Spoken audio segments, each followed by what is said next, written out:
¿Eso era como un mini spoiler, Rodrigo? No. Ya, hay que ver. Se reír. Ojalá. Sí. Bueno, ahí está. Usted no crea los lineups.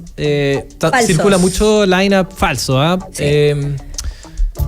Eso. Hay que esperar hasta las 11. Sí, a mí también me llegaron algunos y uno empieza a especular, se pone ahí atento, pero no siempre es lo que parece, lo que te mandan por redes sociales. Hasta el momento todo fake hasta que se sepa el line-up original de Lollapalooza que se anuncia a las 11. Y estamos ya con Fernando Mendoza, hicimos un cambio en el horario, siempre está en el segundo bloque, pero tenemos siempre cosas que hablar. Feña, ¿cómo estás? Bien, bienvenido, historiador. Bien. Miembro de la casa de Radio La Clave. Han pasado hartas cosas en los últimos días, como siempre. ¿De qué vamos a hablar? ¿Cuándo es Lollapalooza? Marzo del próximo año. Marzo del próximo año y estamos a septiembre. No queda tanto, pero... No queda tanto. No me quiero desviar, pero ¿han cachado el valor de la entrada? Ah, no, ¿a cuánto? Como el abono VIP cuesta 700 lucas. No. Sí, el abono normal 300 y tanto. Pero ya están hace tiempo a la venta. Sí, pues están hace tiempo a la venta. Lo que pasa es que hoy día sale el line-up. Perdón, ¿y eso es para los 3 días o para uno? Sí. Ah, ya. O sea, la mayoría de la gente compra sin saber lo que viene. Ahora hay una entrada, un lounge premium que cuesta más de un palo.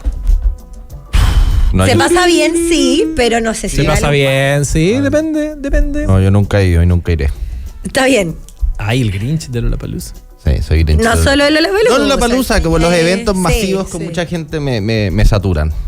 Y pagar esos precios, o sea... Y ese sí que tiene gente, o sea, Lollapalooza. No, si quiere ir al baño, una lata. Ir a ser visto.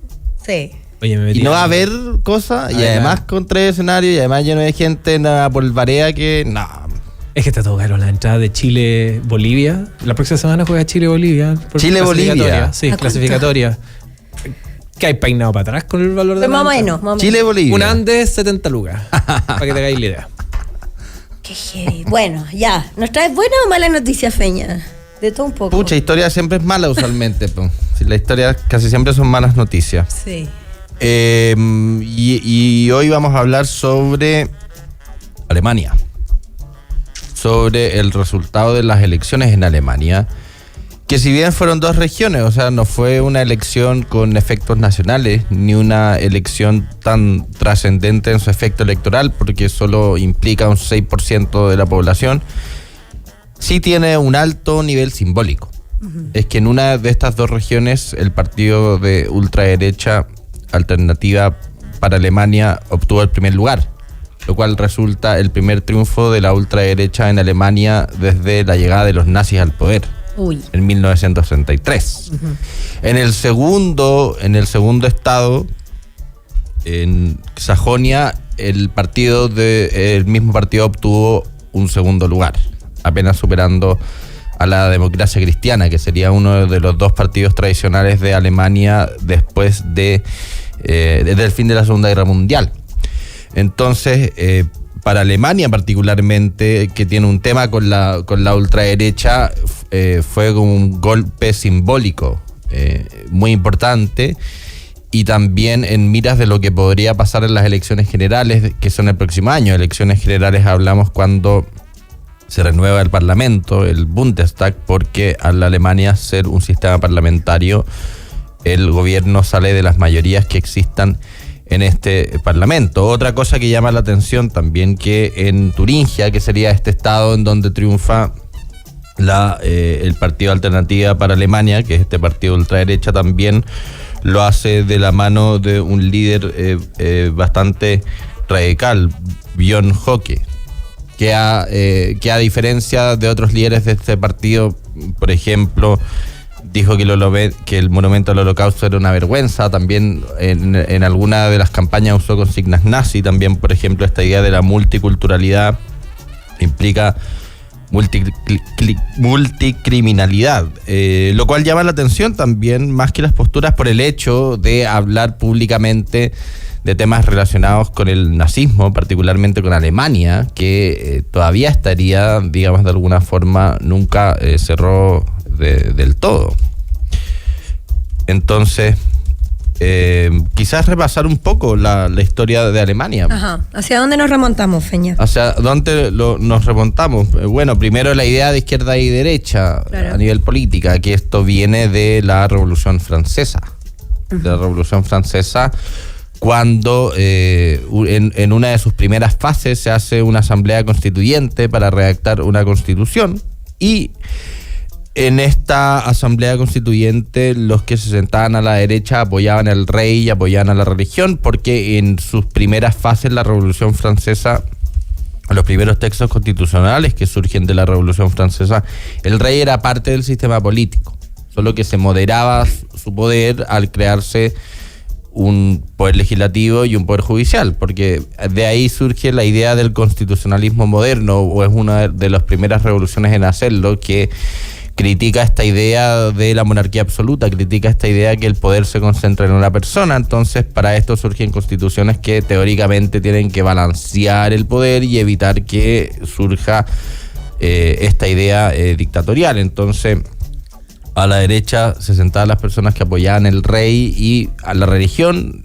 que podría ser entendido como los conservadores, y por otra parte en la izquierda se sentaban aquellos que querían cambiarlo todo. Esa es como la idea muy, muy como vaga de lo que significa hoy. En el siglo XIX siguió significando, más que una idea política, siguió representando dónde se sentaban las personas en la asamblea, pero ya para el siglo XX empezó a tener ya connotaciones más políticas, principalmente entendiéndose la derecha como el partido conservador, como esta ideología que critica el cambio, y por otra parte la izquierda, por una parte con la idea del socialismo, con la idea de partidos más de izquierda, pero ya también en el siglo XX tenemos el surgimiento del fascismo y el comunismo, que sería la manifestación de la ultra izquierda y la ultraderecha. Ahí ya vemos un ejemplo más claro de lo que significa estas ideas, que básicamente tanto el fascismo como el comunismo están en contra de la democracia, están a favor de sistemas dictatoriales, sistemas de partido único, también favorecen economías socialistas, porque recordemos que la idea de socialismo es que el Estado tenga una propiedad en la economía, claro, que el Estado tenga un rol en la economía. Después el comunismo terminó significando que no existiera la propiedad privada, que ya se radicalizó mucho más fuertemente. Entonces la idea de fascismo llega a Alemania a la mano de Hitler en 1933. Hitler es electo democráticamente. No hay que olvidar eso. Que Hitler... un buen punto, sí, hay gente y eso que te iba a decir, por eso es tan importante esta noticia, porque uno acá Exacto. siempre escucha así como la ultraderecha ganó en tal o cual país, o la ultraizquierda ganó en tal o cual país, pero que haya ocurrido en Alemania tiene un simbolismo especial, porque la última vez había sido esa. Claro, y justamente en esas mismas regiones también. Entonces, como un simbolismo un poco que trae recuerdos a lo que ocurrió en ese entonces. Entonces Hitler llega... Bueno, ahora no significa lo mismo. No, en lo absoluto. No, en lo absoluto no significa lo mismo, pero a lo que era Hitler, pero sin duda hay coincidencia. Porque, bueno, por otra parte también estos estados, me estoy adelantando un poco, pero estos estados en donde triunfa la ultraderecha eran parte de la Alemania oriental, de la Alemania comunista, y estos estados que vive como un 20% de la población siempre han tenido un desarrollo más lento, siempre se han sentido mirados menos un poco como por el occidente, que ha sido como el dominante en la escena política y cultural alemana. También hay un tema ahí a nivel identitario también, entonces que se asemeja más, porque otro tema interesante es que en Turingia también tiene un gran resultado una política de izquierda, que es del partido que surge del Partido Comunista. Entonces vemos también cómo en este estado se refleja un poco tendencias que ocurren a lo largo del mundo. O sea, Chile en el 2021, las elecciones fue eso. Boric, que sería algo ya de izquierda, más no extrema, pero izquierda sin duda, y republicanos también, debilitando así los partidos de centro tradicionales, José Antonio Kast, por ejemplo. Entonces, bueno, Hitler llega al poder democráticamente y ya para el año 34 ya tenía una dictadura, logra cerrar el Congreso, logra imponer esta dictadura de partido único, y por supuesto que es uno de los principales causantes de la Segunda Guerra Mundial. En esta idea de expandir el poder alemán por Europa, también esta idea que los alemanes eran una raza superior y merecían tener un espacio más grande para desarrollar su cultura, y también por la necesidad de recursos, por la necesidad de materias primas. Entonces, en esta onda expansionista, Hitler, al invadir Polonia, inicia la Segunda Guerra Mundial, que es la guerra más mortífera de la historia la humanidad, y también en este contexto ocurre el Holocausto, que es este asesinato de 6 millones de judíos, homosexuales, gitanos y otras minorías, pero principalmente judíos. Entonces, lo que sería la ultraderecha, lo que sería el fascismo propiamente tal, después de la experiencia de Hitler, queda bastante disminuido a nivel mundial. O sea, desde ese entonces no han surgido gobiernos abiertamente fascistas. No así con el comunismo, porque el comunismo después de la Segunda Guerra Mundial tiene una expansión gigante, no solo en la Unión Soviética, sino que en los estados satélites de Europa, Polonia, República Checa, que antes era Checoslovaquia, Hungría, Yugoslavia, Albania, China, Corea del Norte, Vietnam, varios en África, Cuba, y sigue. Bueno, ahora en menor medida, en algunos de estos países habría un comunismo híbrido, porque por ejemplo China permite la propiedad privada y ha hecho reformas bien importantes a su economía. No así Cuba. Cuba sería un sistema más puro, en el sentido que no han hecho ninguna reforma ni política ni económica desde la caída del muro, y principalmente ha sobrevivido gracias a Venezuela y a esta dependencia que tiene Cuba de Venezuela y la influencia que tiene el país ahí. Entonces, obviamente, el nazismo es derrotado, Hitler es derrotado, la Unión Soviética por un lado, después por el otro viene Estados Unidos y Inglaterra y Francia, porque en las películas que vemos en el cine y de Hollywood siempre hablan de D-Day, siempre hablan de Normandía, hablan del frente que viene del lado occidental del mundo, pero al final quien lucha la Segunda Guerra Mundial y quien paga el costo son los soviéticos. O sea, 27 millones de soviéticos mueren, que es casi la mitad de todos los muertos de la Segunda Guerra Mundial. Claro, pero en el cine nuestro de Estados Unidos. Claro, se pelea en la Unión Soviética. La Unión Soviética queda totalmente arrasada, al menos en esta parte europea. O sea, los que realmente derrotan al nazismo es el comunismo, que paradójicamente es como la contraposición ideológica al nazismo. Pero obviamente los gringos, en esta gran habilidad propagandística y de marketing con la cual siempre se han destacado, siempre hacen entender esto. Pero los que pagaron el pato fueron los soviéticos. Mira. Y esto también se manifiesta en qué ocurre después en Alemania, porque Alemania es derrotada y muy metafóricamente Hitler se suicida en un búnker en Berlín, o sea, literalmente encerrado por estas dos potencias, o sea, literalmente no tenía dónde escapar. Y ahí Alemania se divide en dos, queda constituida en dos estados. Por una parte sería esta República Federal Alemana, que sería la parte occidental, y por otra parte la República Democrática Alemana, que sería la parte comunista, que sería la parte del este, porque usualmente cuando un país tiene el nombre democrático en el nombre de su país es que no lo es. Como Corea se llama República Democrática Popular de Corea. Cierto. Pero nunca es lo que dice. Nunca es lo que dice, no. Nunca es lo que dice. Soy vanguardista, no. Entonces ahí queda partido Alemania en dos.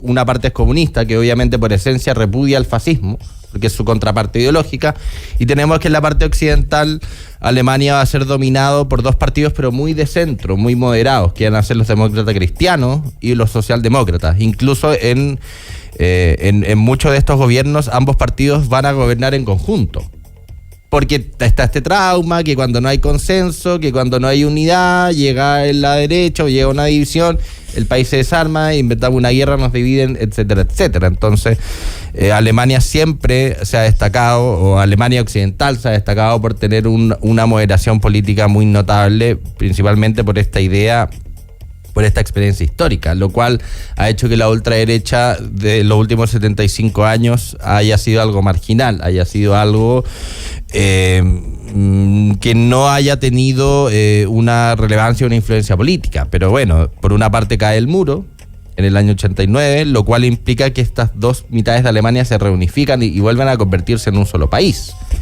Y estamos hablando que la parte comunista tenía muchas diferencias en infraestructura, en sistema político. O sea, fue una cuestión Eso refuerza el relato de Estados Unidos también, pues como la parte próspera versus la parte atrasada, ¿cierto? Exacto, por eso. Y está esta idea también, porque finalmente los políticos de la parte occidental fueron los que tomaron como la batuta cultural, política, económica, más elitista en ese sentido, lo cual genera una identidad distinta en estos estados del este. Y viene también el tema de la crisis del centro político. De la crisis del centro político, que el costo de la vida no para de subir, que hay un desencanto de la sociedad por las alternativas políticas de centro. Ya han pasado 30 años casi de la caída del muro, lo cual obviamente invita al surgimiento de partidos más extremos, lo cual es un fenómeno que estamos viendo en todas partes del mundo. Entonces, en base a ese degradamiento del centro político, empiezan a surgir esta alternativa. Y otro tema muy importante también para el surgimiento de la ultraderecha en Europa es el tema de la migración también. Porque este partido, Alternativa para Alemania, se crea en el 2013, hace poquito.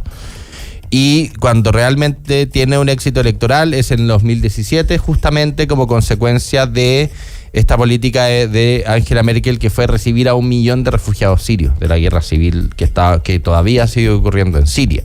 Y es cuando conectan con el inmigrante es que encuentran agarrar apoyo electoral, porque se liga de alguna manera al inmigrante como a esta decadencia económica. Claro. A esta decadencia económica se empiezan también a valorar más las identidades de yo soy esto, yo vivo acá y no quiero que venga esta persona, influye a mi cultura y además al llegar está debilitando mi economía. Y entonces ese es como un Suena poco conocido. Ese es el clic, claro, pues, exacto, pues y ese es el clic que se termina, que se termina haciendo. Sí, pues, heavy, pasa en todo el mundo. Que se termina haciendo. Al final se logran crear estos como chivos expiatorios, o se encuentran culpables, que es lo más importante para los políticos y sobre todo para partidos más radicales, encontrar un culpable a quien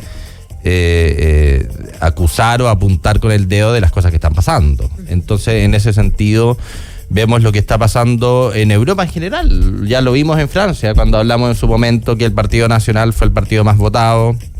En Austria el partido más votado también fue la ultraderecha. En Italia.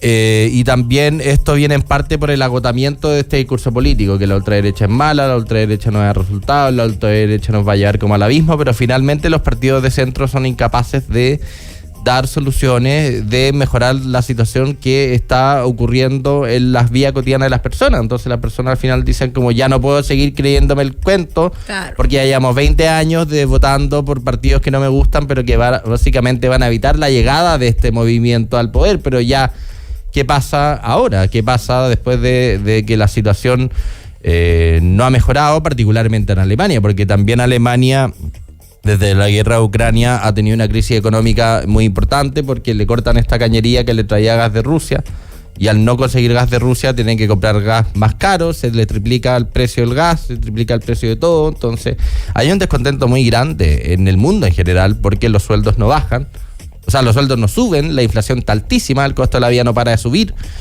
Y están los mismos políticos diciendo que, claro, que la ultraderecha es mala, pero finalmente si estos mismos políticos de centro no logran dar respuestas, este discurso se va degradando y vemos cómo lo ha hecho porque se refleja evidentemente en los resultados. Por una parte, la ultraderecha que logra canalizar esto con el tema de la migración y por el otro lado estos mismos políticos de centro que no dan respuesta a la población. El gobierno que está ahora en Alemania es sumamente impopular también. Entonces como que todo esto se va juntando y el tema es que si se va proyectando al futuro, cuando hay elecciones el próximo año, si realmente va a llegar este movimiento al poder, lo cual que para Alemania tiene un sabor particularmente especial y más sensible por esta historia que yo les comentaba, por ser una cuna del fascismo y por ser reconocida a nivel mundial, por en parte también la historia de Alemania se asocia muy inconscientemente a los nazis. Uh-huh. Y eso es lo que va a mantener en incertidumbre todo el tema hacia más adelante, así que seguro vamos a ver cómo va avanzando esto política, social y económicamente. Feña, te pasaste, muchas gracias por estar con nosotros, como todos los martes. Así es la cosa, vamos y volvemos después de un breve alto y seguimos conversando en Aldea Global. Con nosotros, en minutos vuelve